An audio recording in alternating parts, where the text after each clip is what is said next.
White Walkers.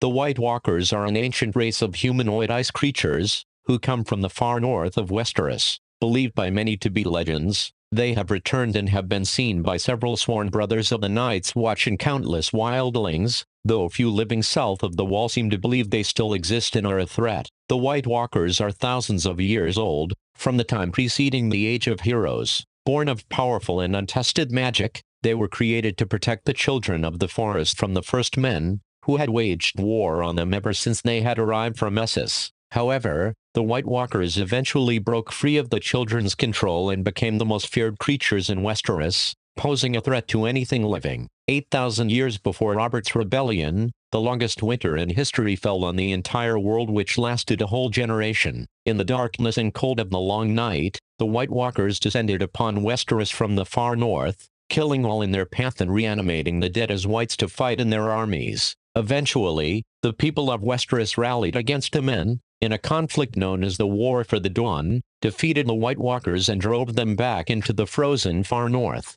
With help from giants and the children of the forest, the wall was raised to bar their return, and the Night's Watch was founded to guard it in the realms of men should the mysterious threat ever rise again.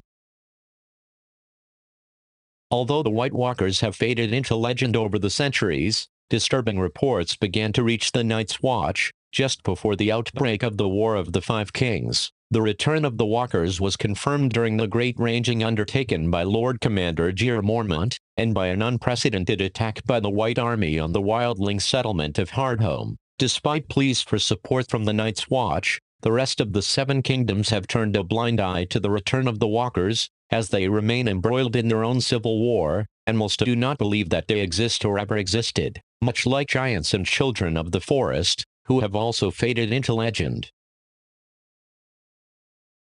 Characteristics.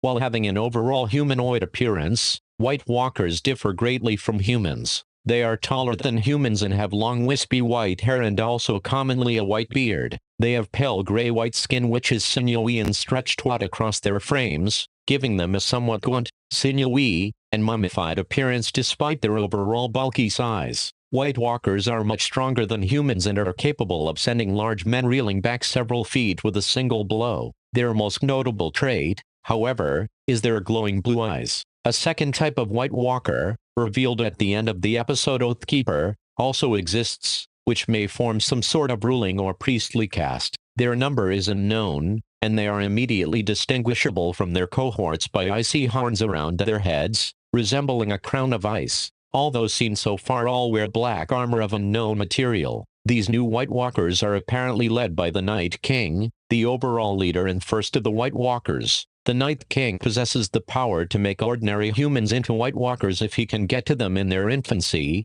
such as he did with Craster's last son by merely touching his cheek, which turned his eyes ice blue. The Night King can also resurrect dead people as whites, as seen after the massacre at Hardhome, during which he led the army of the dead surrounded by a group of White Walkers. 3-4. It is unknown if the other members of this caste are capable of performing the same magic as their king. Powers. White Walkers possess the magical powers related to ice and cold. Their arrival is usually accompanied by blizzards and the dropping of temperatures. They can also freeze anything they touch, as one froze Sam's sword to the point that it shattered. White Walkers also have superhuman strength, as one managed to toss Samwell Tarly several feet away with a single backhanded punch. The White Walkers wield swords and spears made from unique ice crystals. However, one of their most deadly abilities is to reanimate the dead as their servants, known as whites. They are actually capable of reviving any dead animals as whites, as a few White Walkers have been seen riding undead horses. They cannot, however, revive a corpse into servitude if it has been burned in fire. Once the whites have been risen to serve the White Walkers, their eyes turn an icy blue, similar to the White Walkers' own eyes. Whites can only be killed by fire or by breaking them apart, and serve the Walkers without question. The Night King, leader of the White Walkers, possesses the ability to change humans into White Walkers, demonstrated at the end of Oathkeeper when he takes Craster's son into his arms and places a single finger upon its cheek, causing the baby's eyes to glow blue and his skin to grow pale. taking on the appearance of the White Walkers. Whether or not this ability extends to only the Night King, all of the White Walkers amongst his caste, or all White Walkers in general remains to be seen. During the massacre at Hardhome, White Walkers are shown to be resistant to fire due to the extreme cold they radiate, which snuffs out any flame they approach. It is unknown if this also applies to wildfire or a dragon's fire. According to legend, the White Walkers speak a language known in myth as Skroth, which sounds like the cracking of ice. Weaknesses.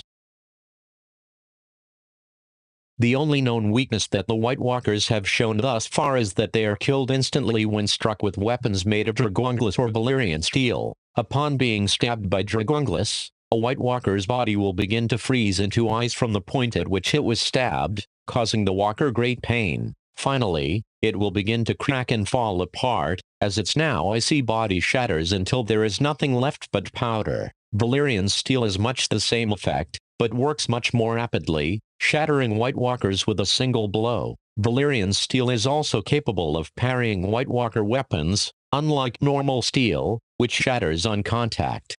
History. Season 1. A White Walker, carrying the severed head of Garrett and several more White Walkers behind him. At the start of the series, there have been peculiar rumors from beyond the wall mentioning the White Walkers. According to Will, a renegade from the Night's Watch taken captive near Winterfell, his patrol was attacked by the White Walkers and his comrades Garrett and said Waymar Royce were killed by them. Prior to this incident, the White Walkers had massacred a tribe of wildlings and left the corpses out as a warning. His story was not believed by Lord Eddard Stark, who executed him as a deserter. The White Walkers showed an ability to animate the corpse of a dead wildling child as a white. Lord Commander Jeor Mormont and Maester Aemon of the Watch asked Tyrion Lannister to persuade his sister to send them reinforcements. They claim there is something other than the wildlings beyond the wall and it's been growing in influence for some time. With winter coming they fear this unseen enemy will make its move. A band of wildlings fleeing south of the wall passes close to Winterfell. One of them suggests taking a Stark captive for Mance Rayder,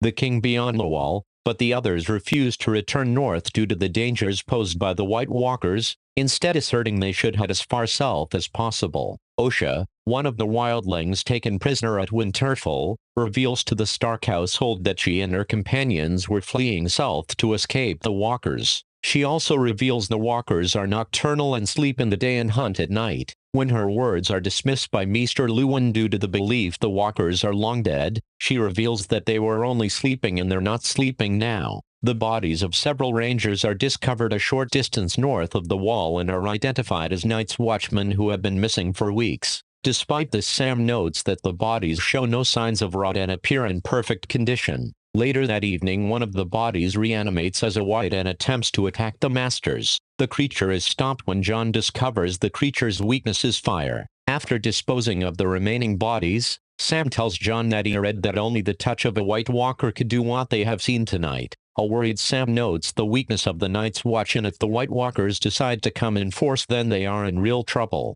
After recent events, Lord Commander Mormont decides to mobilize the Night's Watch to head out beyond the wall to assess the situation and if necessary make a preemptive strike against their enemies. He explains to Jon that the war in the south is of little concern in relation to the threat of the returning White Walkers. Season 2. Jon Snow follows Craster into the woods and sees him placing a newborn baby, one of his sons, into the ground and leaves. Moments later, a figure with glowing blue eyes appears and takes the baby away. After Craster discovers Jon, attacks him and orders the Night's Watch to leave his roof, Lord Commander Jeor Mormont confronts Jon, though he also admits he's aware that Craster worships the White Walkers and sacrifices his newborn sons to them in exchange for safety for him and his daughter wives. Samwell Tarly, Gren, and Edison Tulloch gather dung around the Fist of the First Men when they hear a horn being blown and believe Jon Snow and Qhorin Halfhand have returned. They then hear a second blow, the signal for incoming wildlings, and draw their swords for battle. A third horn blast is heard, the signal for White Walkers, which has not been blown in thousands of years. The three run to the Night's Watch camp, but Samwell is left behind, while a blizzard envelopes the entire plateau. He seeks refuge behind a rock while a White Walker leads a vast horde of whites. The White Walker finds Sam but for reasons unknown, ignores him, riding past him atop a white horse and leading the horde for an invasion, emitting a screeching roar with another White Walker far behind. Season 3. A White Walker attacks Samwell Tarly and Gilly when they are seeking refuge in a destroyed cabin. Samwell tries to stop the White Walker with his sword, but the Walker shatters it and throws him aside. The Walker then approaches Gilly, seeming intent on seizing her baby. Samwell, on the ground, grabs one of the Dragonglass daggers that he found at the Fist of the First Men. He attacks the Walker from behind, stabbing it in the shoulder. The Walker screeches in pain and quickly begins to freeze, shattering soon afterwards. Season 4. Rast sets the last son of Craster on the ground in the haunted forest. A White Walker, riding a white horse, takes the baby to a mysterious place in the far north, to the lands of always winter, and places him on an altar made of ice. Another White Walker with pointed horns on its head approaches, picks up the baby, and touches him on the face below his eye. The baby's eyes turn bright blue, similar to that of the White Walkers. Season 5. The White Walkers launch an attack on Hardhome as the free folk board ships provided by Stannis Baratheon bound for Castle Black. During the attack, Jon Snow, the 998th Lord Commander of the Night's Watch, fights one of the White Walkers, discovering their vulnerability to Valyrian steel, and kills it with his sword Longclaw, bringing him to the attention of the Night King. The White Army overwhelms the defenders and sends a panic through the settlement, and wildlings try to swim to the ships instead of boarding rowboats. Those that die are reanimated as whites by the Night King, who looks on intimidatingly as Jon Snow, Eddison Tollett, and Tormund row away. Season 6. The Three-Eyed Raven shows Bran a vision of a heart tree amid spirals of standing stones in lush green valley. He spies Leaf and other children of the forest talking amongst themselves, then looking eagerly at a captive, a first man, bound to the tree. Leaf approaches and forces a Dragonglass dagger into the captive's chest. The captive screams, but does not die, instead becoming the first White Walker, the Night King. Bran immediately confronts Leaf about creating the White Walkers in the first place. Leaf tries to explain that they were at war with the First Men and were desperate to protect themselves from the invaders of their lands. Later, Bran is the only one in the cave awake and is anxious to warg back into the weirwood tree. Unfortunately, the Night King is able to see him and grabs his arm, branding him with an icy mark. He breaks out of the vision with a scream. The Three-Eyed Raven tells Bran, Mira and Hodor that the Night King is now able to locate Bran and bypass the barrier keeping the White Walkers and whites out of the cave. The children of the forest try using magic projectiles and incendiaries to fend the walkers off, but are overwhelmed. They light a fire around the entrance which prevents the whites from entering, but the walkers extinguish a pathway and walk through. The whites end up climbing on top of the weirwood and dropping through the top of the cave. Mira desperately tries to get Bran out of the vision and attempts to get the frightened Hodor to carry Bran away to no avail. Mira kills the first White Walker that enters with a dagger of Dragonglass, as she fights alongside the remaining children of the forest to try to fend off the whites until Bran wakes up. Whites begin to swarm the cave, killing all of the children of the forest except for Leaf, as Mira starts yelling at Bran to warg into Hodor. Hodor in the cave puts Bran's body on a sled and starts hauling him towards the exit at the back of the cave with Leaf and Mira, as Bran's direwolf Summer is killed attacking the whites. As the whites are closing in on them, Leaf sacrifices herself, using magic to cause a huge explosion, buying the other three a significant amount of time. While the Three-Eyed Raven and Bran are still sharing a vision, the Night King kills the Three-Eyed Raven, and his figure within Bran's vision blows away as ashes and rags. Season 7. Somewhere beyond the wall, the Night King and his White Walkers continue their march south through a snowstorm. As a sign of their growing strength, they have added at least 3 giants to the ranks of their army of the dead. Jon takes Daenerys down into the caves on Dragonstone after she agrees for him to mine the Dragonglass. However, His ulterior motive is to show her the carvings on the cave walls, which depict the children of the forest and the first men fighting the White Walkers together. One of these carvings strongly resembles the Night King. Bran Stark walks into a flight of ravens that fly over the wall into the lands of Always Winter. Through the ravens, he sees the army of the dead led by the White Walkers and the Night King, traveling south towards Eastwatch by the sea. Unfortunately, the Night King spots Bran, causing him to quickly disperse the ravens. As part of their plan to capture a white as proof of the army of the dead, Jon Snow and company ambush a group of whites led by a White Walker, lighting a campfire to get their attention. Jon himself kills the White Walker, at the same time destroying all but one of the whites under its command. While taking refuge from the whites on an island in the middle of a frozen lake, Beric Dondarrion advises Jon to kill the recently arrived Night King, potentially ending the threat of the Walkers and their army. As Daenerys and her dragons arrive to rescue the party, the Night King hurls an ice javelin at Viserion, killing him and sending him crashing into the frozen lake. He throws another at dragon, but the dragon narrowly avoids it and escapes. Jon stays behind and fights his way to the Night King, only to fall beneath the ice of the lake. Later, after the whites fish Viserion's corpse out of the lake, the Night King resurrects him, bringing the beast under his control. Thank you for watching. Subscribe to the channel. Bye.